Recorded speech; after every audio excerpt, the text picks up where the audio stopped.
মমতাজ আলো ও ফ্রান্সের সভানেত্রী মনে হয় মহিলা দলের।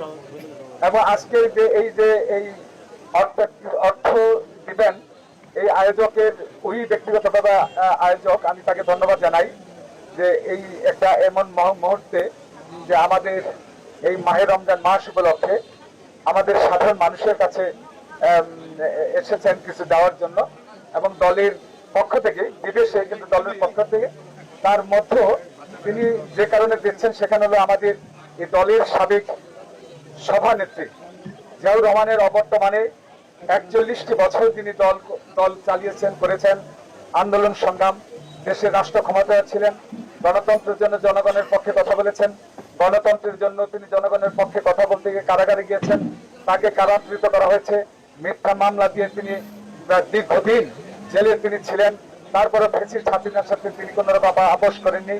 এই আমাদের প্রিয় নেত্রীর স্মরণ সভা হিসাবেই তাকে স্মরণ করি আজকের এই অর্থদান কর্মসূচি।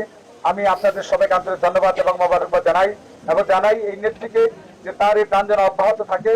আজকে আমি প্রায় 1000 লোকের আয়োজন করেছি। তাদের মধ্যে ঈদ সামগ্রী, চিনি, তারপর পোলাও চাল, সেমাই 2 রকমের, তারপর তেল, দুধ, ডাল, সাবান, দুধ, এগুলা আয়োজন করেছি। আর নগদ সবাইকে 500 টাকা করে এরকম 1000 লোকের জন্য আয়োজন করেছি। আমার উদ্দেশ্যটা হইল যে আমাদের দেশনেত্রী বেগম খালেদা জিয়ার রুহুল মাগফিরাত কামনায়, এবং আমাদের কথা দিয়েছিলাম নির্বাচনের আগে যে আমাদের 17 বছরের কোনো সুযোগ সুবিধা ছিল না, যে জাতীয়তাবাদী দল যদি ক্ষমতায় আসে আমরা দেশে নিশ্চিন্তে নির্বিধায় থাকতে পারবো এবং জনগণের পাশে থাকব। আমি দীর্ঘ 17 বছর দলের জন্য কাজ করেছি, দেশে এবং বিদেশে।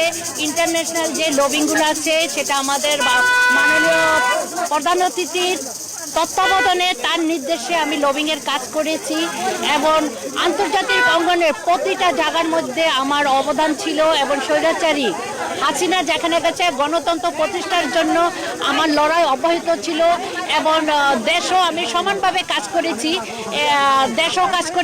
এবং এই আওয়ামী লীগ সরকারের হাতে নির্মমভাবে আমার একটা ছোট ভাইকে 2023-এর 13 জুন হত্যা করেছে ঘুমের মধ্যে। আমরা দলের জন্য অত্যন্ত হয়েছি, নির্যাতিত হয়েছি, আমরা মামলা হামলা খেয়েছি। এখন দল যদি চায়, আমি দীর্ঘদিন নারীদের নিয়ে আমার একটা উত্তরণ ডেভেলপমেন্ট অর্গানাইজেশন আছে, সেটা নারীদের নিয়ে কাজ করি। এখন আমি আশাবাদী আমার যে অবদান আছে দলের জন্য, আমি দীর্ঘদিন কাজ করেছি, আমার জাতীয়তাবাদী দল আমাকে মূল্যায়ন করবে, এবং জনগণের প্রত্যাশা নিয়ে, দোয়া নিয়ে আমি জাতীয়তাবাদী মহিলা দলের পক্ষ থেকে আমাদের সংরক্ষিত মহিলা আসনের এমপি ক্যান্ডিডেট